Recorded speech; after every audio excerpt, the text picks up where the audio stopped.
बाद में फिर भी अब की बार तो फिर भी पानी नहीं मिला। आंदोलन किया तभी पानी नहीं मिला। ये लोगों को जगाने के लिए ये एक है भी आप आओ। इनका 1810 है जो कि इन्हें कभी नहीं मिला। हिस्सा सर हिंद से निकालकर आईजीएनपी में डाल दिया गया है। हमें सर हिंद से परमानेंट पानी चाहिए ही नहीं। किसी भी विचारधारा से इत्तेफाक रखने वाला व्यक्ति इस यात्रा में शामिल हो सकता है, क्योंकि हनुमानगढ़ और गंगानगर ज़िले के अंदर भाखड़ा नहर के किसानों के लिए पानी की पूरी मांग करने के लिए पैदल यात्रा निकलने जा रही है। पैदल यात्रा उन क्षेत्रों के अंदर जाएगी यहाँ पर भाखड़ा क्षेत्र की नहरों का पानी लगता है। मकसद एक ही है कि किसानों को जगाना और किसानों के लिए पूरा पानी लेने के लिए एक आंदोलन खड़ा करना। आपको बता दें, भाखड़ा नहर के अंदर पहले सरहिंद फीडर के ज़रिए पानी मिलता था। फिर उसके बाद 2002 में कांग्रेस सरकार ने कहीं ना कहीं इंदिरा गांधी नहर में नक्का बनाकर भाखड़ा को पानी देने का सिलसिला शुरू किया। लेकिन जो किसानों की मांग है 1800 क्यूसेक से ऊपर की, वह पूरी नहीं हो रही है। 1200 क्यूसेक पानी ही अब वर्तमान समय के अंदर किसानों को भाखड़ा में उपलब्ध हो रहा है। इसीलिए जब पैदल यात्रा है, क्या है पैदल यात्रा और कितने दिनों तक चलेगी और कौन कौन से एरिया के अंदर जाएगी और क्या मकसद है, इन तमाम बातों पर एक प्रेस कॉन्फ्रेंस आज हनुमानगढ़ के अंदर की गई है। चलिए चलते हैं प्रेस कॉन्फ्रेंस में, सुनते हैं कि इनका मकसद आखिरकार पैदल यात्रा का क्या है, क्या किसानों के हित के लिए हो रही है बात।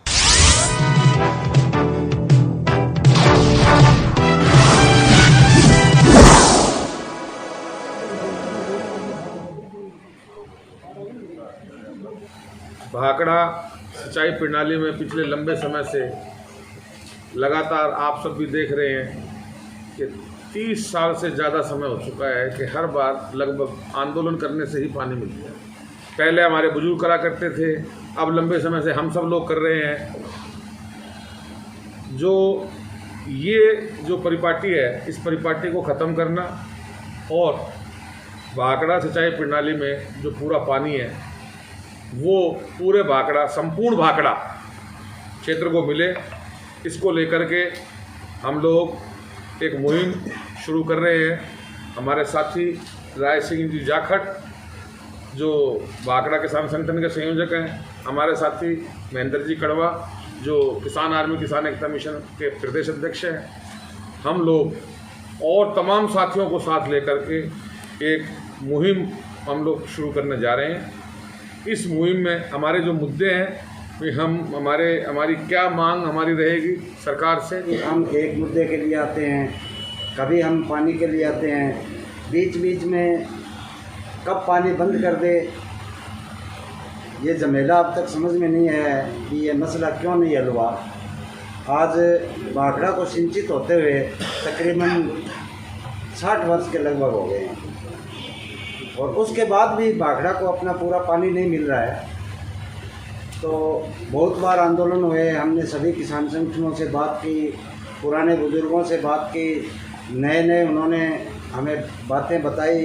तो उससे जो हमारे सामने हमारे हिसाब से जो मुद्दे निकले हैं वो मैं आपके सामने रखना चाहता हूँ और उन मुद्दों पर हमारी ये जनजागृति यात्रा होगी। तो हमारी प्रमुख मांगे हैं, भाखड़ा सिंचाई प्रणाली के अंतर्गत आने वाले संपूर्ण भाखड़ा क्षेत्र के हिस्से का पानी लगभग जो बनता है 2600 से ऊपर और 2700 के बीच में क्यूसेक बनता है संपूर्ण भाखड़ा का, वो इसको मिलना चाहिए। दूसरी मांग हमारी ये है कि पिछले 3-4 सालों से आईजीएनपी के निर्माण के दौरान बंदी ली जा रही है, उसमें पंजाब क्षेत्र में राजस्थान फीडर की रीलाइनिंग का काम जल्दी से जल्दी पूरा किया जाए ताकि किसानों को राहत मिले और उनके फसलें हैं जो अपने सुचारू रूप से वो बोने लगे और उनको आमदन होने लगे। और तीसरी मांग हमारी ये है, इंदिरा गांधी नहर की बुर्जी संख्या 496 पर जो हेड बना हुआ है वो क्रस्ट इंदिरा गांधी के तल से काफ़ी ऊंचा है, तकरीबन 9 फुट के है, उसको तोड़कर नीचा किया जाए ताकि आईजीएनपी में पौंड ना बनाना पड़े, जिससे क्या है कि लॉसेज आता है, पीछे भराव खाता है तो आईजीएनपी क्षतिग्रस्त भी होती है। तो उसको तकरीबन 4 फुट नीचा किया जाए जिससे भाखड़ा को भी पूरा पानी मिलेगा जितना उसके हिस्से का है, और IGNP का भी लॉसेज नहीं होगा, वो डैमेज नहीं होगी। हमारी चौथी मांग है, जो भाखड़ा मूल भाखड़ा है उसकी रीलाइनिंग करके और उसके जो हेड हैं उनकी मरम्मत करके उनकी कैपेसिटी बढ़ाई जाए, ताकि आने वाले समय में भाखड़ा की दो प्रमुख ब्रांचें हैं, करणी ब्रांच और सादुल ब्रांच, वो अपनी कैपेसिटी के अनुसार पूरा पानी ले सके और किसान को पूरा पानी मिले। पांचवी मांग है हमारी, भाखड़ा के प्रमुख जो ब्रांच है उनके आगे हेड है वो भी क्षतिग्रस्त है, सारे जगह जगह से नहरें भी टूटी हुई है, उनकी भी रिपेयर करके और उनकी क्षमता बढ़ाई जाए और रीलाइनिंग को सही किया जाए। सातवीं मांग हमारी है, लोगड हेड पर पुराने भाखड़ा को गेट लगाकर बंद किया जाए, जिससे क्या है, जो लोगड हेड पर हमारा जो हिस्से का पानी आता है वो पुरानी भाखड़ा के अंदर चला जाता है। जब वो बंदी होती है उसकी पुरानी भाखड़ा की, उस टाइम हमारा पानी उस तरफ जाता है, और हरियाणा की 2 कस्सियाँ भी उस हेड पर है, वो भी हमारा पानी ले रही है। तो वहाँ पे उसको पुरानी भाखड़ा के गेट लगाकर बंद करके और उन कस्सियों को साइफिन के जरिए पानी दिया जाए। 8वीं मांग है हमारी, भाखड़ा व पोंग डैम को अपने पूर्ण भराव बिंदु तक भरा जाए। पता नहीं उसको क्यों कम भरते हैं, लगभग 20-20, 30-30 फुट उसको खाली रखते हैं दोनों डैमों को, ताकि वो अगर कैपेसिटी के अनुसार उनमें पानी होगा तो पूरे साल गंग कैनाल को, भाखड़ा को और IGNP को पूरा पानी मिलेगा। और 9वीं हमारी मांग है, वो ये है कि MSP पर खरीद की गारंटी का कानून बनाया जाए, जिससे किसान को राहत मिलेगी और उसको अपनी फसलों के दाम पूरे मिलेंगे। 10वीं हमारी मांग है, जो कि अब की बार इसमें बहुत ही किसान परेशान हो रहे हैं, वो ये है कि खेती के लिए उपलब्ध करवाए जाने वाले जो भी बीज हैं उनकी गुणवत्ता और उनकी जो मतलब एक तरीके से अपने उसको कह सकते हैं भी उनकी जांच के लिए एक गारंटी कानून बनाया जाए, ताकि किसानों के साथ इसमें कोई हेराफेरी ना हो। इस यात्रा को हम संगरिया के अंदर जो हमारे किसान शहीद स्मारक है, जो हमारे 70-72 के आंदोलन में जो हमारे किसान साथी जो शहीद हुए थे, उनका जो शहीद स्मारक जो वहाँ बना हुआ है, उस शहीद स्मारक पर संगरिया में हमारे उन किसान साथियों की शहादत को नमन करते हुए हम इस यात्रा को शुरू करेंगे। 1 तारीख से, जो आगामी 1 तारीख है, उस 1 तारीख से हम उन हमारे शहीद किसानों को नमन करते हुए हम हमारी इस यात्रा को शुरू करेंगे। ये यात्रा हमारी पर प्रति किलोमीटर 5 किलोमीटर सुबह और 5 किलोमीटर शाम को रहेगी शुरुआती दौर में। उसके बाद में इसका जो दायरा है किलोमीटर का, वो जो साथी हमारे जो साथ चलेंगे उनकी मंशा अनुसार इसको बढ़ाया भी जा सकता है। 30 साथी हम लोग निरंतर चलेंगे और इस यात्रा में हमारी इन मांगों का समर्थन करने के लिए कोई भी व्यक्ति आए उसका स्वागत है। हमारा किसी सरकार का कोई विरोध है, ना हमारी तरफ से कहीं कोई किसी का विरोध नहीं है।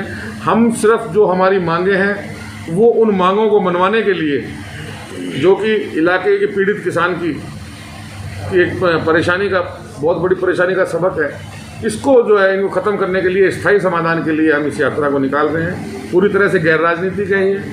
सभी इस यात्रा में शामिल होने वाले महानुभावों का हमारी तरफ से स्वागत रहेगा, वेलकम रहेगा। हमारी इस यात्रा के अंदर देश के नामचीन लोग भी इस यात्रा में शामिल होंगे, जो नामचीन समाजसेवी हैं देश के, जिनको विभिन्न पुरस्कारों से पुरस्कृत हुए हैं, वो भी हमारी इस यात्रा के अंदर शामिल होंगे। कई इसमें बड़े बड़े रिटायर्ड IAS और IPS भी हमारे साथ इसमें शामिल होंगे। और ये हमारी यात्रा, मैं आपको फिर पुनः दोहरा रहा हूँ कि पूरी तरह से गैर राजनीतिक होगी। यात्रा में कोई भी व्यक्ति, किसी भी विचारधारा से इत्तेफाक रखने वाला व्यक्ति इस यात्रा में शामिल हो सकता है, क्योंकि ये पूरी तरह से गैर राजनीतिक है। यात्रा जो है ये किसान आर्मी किसान एकता मिशन के बैनर तले निकाली जाएगी। और जो ये हमारे इस संपूर्ण भाखड़ा का जो क्षेत्र है, इसके अंदर संगरिया, सादुल शहर, हनुमानगढ़, पीलीबंगा, सूरतगढ़, कुछ हिस्सा गंगानगर का और जो ये सिद्धमुख साइड का जो क्षेत्र है, ये सब इसमें यात्रा में हमारे सम्मिलित रहेगा। मीडिया बंधुओं को बहुत बहुत धन्यवाद कि आपने हमारे लिए समय निकाला और समय समय पर आप हमारी बातों को सरकार तक पहुंचाने का काम करते हैं और आप हमारी रीढ़ की हड्डी हैं, तो आपका तहे दिल से धन्यवाद। और इस यात्रा के बारे में लगभग आपको हमारे जो मुद्दे हैं उनके बारे में आदरणीय राय सिंह जी जाखड़ साहब ने बता दिया और आदरणीय बड़े भाई साहब स्वरूप सिंह जी राठौर ने यात्रा के बारे में बता दिया है। लगभग 1 तारीख से हम ये यात्रा शुरू कर रहे हैं। ये गांव-गांव जाकर हम लोगों को जगाने के लिए यात्रा जो है भाखड़ा बचाओ जन जागृति पद यात्रा शुरू कर रहे हैं, ताकि हर एक आम किसान को पता लगे कि हमारी मेन जो मुद्दे हैं वो क्या हैं और किस मुद्दों के लिए हमने लड़ाई करनी है और किस बात के लिए सरकार से लड़ना है। क्योंकि कुछ जो हमारे साथी हैं उनको मुद्दों का पता ही नहीं है, किस बात की लड़ रहे हैं, कितने क्यूसेक पानी है, क्या है, हर एक चीज़ बिल्कुल जो हमारे पास बाकायदा प्रूफ है वो चीज़ें सब साथ लेकर गांव-गांव जाकर हमारे जो किसान साथी हैं उनको जगाएंगे, उनको जागृत करेंगे और पूरी यात्रा निकालने के बाद एक बहुत बड़ा आंदोलन जो है ये मुद्दे सरकार से मनवाने के लिए हम करने वाले हैं। हमारे जो साथी पैदल चलेंगे उनके लिए रात को सोने की, खाने की सब व्यवस्था हमारी तरफ से की गई है। हमारे 30 साथी जो है निरंतर चलेंगे। उसके अलावा जिस भी गांव में जाएंगे, जिस भी क्षेत्र से हम निकल रहे हैं वहाँ के जो साथी है वो हमारे साथ जुड़ेंगे। तो सबके लिए बिल्कुल हर एक पानी की, खाने की सब व्यवस्था है, किसी तरह की कोई समस्या है नहीं। बिल्कुल सिर्फ लोगों को जागृत करने के लिए हमने ये यात्रा का जो है स्वरूप तैयार किया है और ये यात्रा कंप्लीट करने के बाद में सरकार के खिलाफ बहुत बड़ा आंदोलन करेंगे। जहाँ तक राजनीतिक पार्टी से जुड़ाव की बात है तो देश का प्रत्येक वयस्क नागरिक जो वोटर है वो किसी ना किसी राजनीतिक विचारधारा से इत्तेफाक रखता है, उसी इत्तेफाक के अनुसार वो अपना वोट पोल करता है। तो और ये हमारी जो यात्रा है ये पूरी तरह से गैर राजनीतिक है, जिसमें सभी का स्वागत है। किसी भी विचारधारा के कोई भी व्यक्ति इस यात्रा में शामिल हो सकता है। और जो आपका जो सवाल है उस सवाल का जवाब मैं देना चाहूँगा आपको कि हमारी ज़मीन हमारी जो ज़मीन जो आपने बात कही है कि भी पंजाब सरकार को देने का वायदा करके आए हैं, तो मैं पूरी तरह से ये कहना चाहता हूँ कि भी हमारी जो ज़मीन है वो नहीं देनी चाहिए। एक बात तो ये है। और दूसरा ये, यदि अगर इस तरह का कोई बिंदु, अगर कोई इस तरह का ड्राफ्ट तैयार होता है या इस तरह का कोई बिंदु तैयार होता है तो उसमें हमारे राजस्थान के भाखड़ा क्षेत्र में जो सिंचाई पानी की जो समस्या है, जो रास्ते की मुख्य समस्या हर बार आती है। हम कहते हैं भी हमारे को क्योंकि पंजाब के रास्ते से पानी आ रहा है, पंजाब हर बार कोई ना कोई उसमें एक्सक्यूज़ दे करके और हमारी जो फसलों का जो पानी का जो टाइमिंग है उस टाइमिंग पर हमारे को पानी उपलब्ध नहीं कराता है। तो उस समस्या का स्थायी जो समाधान है वो सरकार को कराना चाहिए यदि अगर इस तरह का कोई कदम। हालांकि अगर आप मेरे से व्यक्तिगत ये सवाल पूछ रहे हैं तो मेरा ये मानना है कि भी हमारे को हमारी ज़मीन नहीं देनी चाहिए। अब आप देखिए बहुत बार पटरे टूट जाते हैं, बहुत बार बंदे टूट जाते हैं। अब जब उसके साथ साथ अगर नहर आएगी तो वो तो नहर तो हमारी वैसी कमज़ोर हो जाएगी, कभी भी पटरा टूटने की संभावना रहेगी। तो उस स्थिति के अंदर जो नुकसान होगा वो तो 100% राजस्थान का होगा। तो इन सब बातों को भी जो है वो निश्चित रूप से निगरानी में रखना चाहिए सरकार को।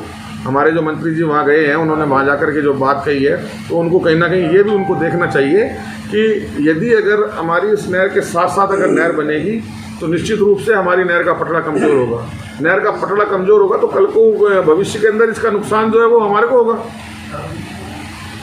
तो जो भी कोई कमिटमेंट है वो सोच समझ के जो है वो हमारे सरकार के में जो बैठे हैं हमारे प्रतिनिधि उनको करने चाहिए किसी भी तरह कमिटमेंट। इसमें ऐसा है, मैं आपको बताता हूँ, हमारा जो एजेंडा है, हमारे जो ये मांग पत्र है, इसमें संपूर्ण भाखड़ा का संपूर्ण भाखड़ा का संपूर्ण शेयर जो लगभग 2700 से ज़्यादा बनता है, लगभग मेरे ख्याल से ये 2672 क्यूसेक बनता है संपूर्ण बात। अब लंबे समय से आप देखिए भी ये तो चलो रीलाइनिंग की तो बात अब आ गई, जो अभी आपने सवाल किया, इससे पहले क्या परिस्थितियाँ थी? हर बार पिछले लंबे समय से 30 साल से तो जो है वो हम लोग देखते हुए आ रहे हैं। कुछ समय तो हम लोगों ने देखा और उसके बाद में लंबे समय से हम लोग खुद जो है वो हर बार हमारे को आंदोलन करके पानी लेना पड़ता है। तो निश्चित रूप से ये जो अटकलें हैं, जो ये पेच हैं, ये पेच जो है ये गवर्नमेंट स्तर पर, क्योंकि इंटरस्टेट इशू है, और विशेष रूप से पंजाब और राजस्थान की सरकारें हैं, उनको ये जो पेच है इन पेचों को निकालना होगा, जब ही ये हमारे को पूरा पानी, हमारे हिस्से का पूरा पानी सुनिश्चित हो सकता है। और इसीलिए हमने ये जन जागृति पदयात्रा शुरू करी है। 3462 किलोमीटर की निकलेगी पैदल यात्रा और गंगानगर हनुमानगढ़ ज़िले के अंदर जो क्षेत्र भाखड़ा नहर के अंतर्गत आता है वहां पर यात्रा जाएगी। और यात्रा पूरी होने के बाद 2 चरणों में यात्रा रहेगी। पूरी होने के बाद एक बड़ा आंदोलन करने की बातें हो रही हैं। वैसे देखा जाए तो पंजाब की मनमानी लगातार चल रही। इंदिरा गांधी नहर की बात करें, गंग कैनाल की बात करें, भाखड़ा नहर की बात करें, सिद्धमुख नौर परियोजना की बात करें, तमाम ऐसी नहरों पर पंजाब की और मनमानी जो लगातार जारी है। गंग नहर के अंदर भी आंदोलन चल रहा है और यहाँ भी चलता रहता है। हनुमानगढ़ ज़िले की बात कर लें, अब जब पैदल यात्रा करने के बाद, लोगों को जागरूक करने के बाद आंदोलन खड़ा करने की स्कीम बताई जा रही है। और अच्छी बात है, किसानों को इकट्ठा कर इस लड़ाई को लड़ना चाहिए। और जो राजस्थान का 55% हिस्सा बताया जा रहा है, बांधों के अंदर पानी का बताया जा रहा है, वो मिल नहीं रहा। किसान परेशान है, फसलें सूख रही हैं और लगातार आंदोलन करे बिना पानी मिलता ही नहीं है। यह परंपरा बन गई है। राजस्थान का किसान आंदोलन पर रहता है, फिर भी पानी उसे पूरा नहीं मिलता है। और आपको यह भी बता दें, सरहिंद फीडर प्रत्येक वर्ष लगभग टूट रही है। ये सरहिंद फीडर और इंदिरा गांधी नहर को ले डूबती है। वहाँ की तस्वीरें, पुरानी तस्वीरें आपको दिखा रहा है। फिर भी पंजाब सरहिंद फीडर को लाइनिंग का काम पूरा नहीं कर रहा है। राजस्थान से पैसा भी दिया जा चुका है और पंजाब सरकार मनमानी पर है। वहीं दूसरी ओर किसानों का अब आंदोलन चल निकलेगा और आंदोलन आगे लंबा चलेगा। तो फिर राजस्थान सरकार, पंजाब सरकार और केंद्र सरकार को यह सोच लेना चाहिए कि अगर किसान जाग गया और इकट्ठा हो गया, एकजुट हो गया, तो फिर सरकारों को आखिरकार झुकने पर मजबूर होना ही पड़ेगा। देखते हैं जब पैदल यात्रा हनुमानगढ़ गंगानगर ज़िले के अंदर जो निकल रही है कितना रंग लाती है और किसानों को कितना एकजुटता के सूत्र में बांध कर चल पड़ती है।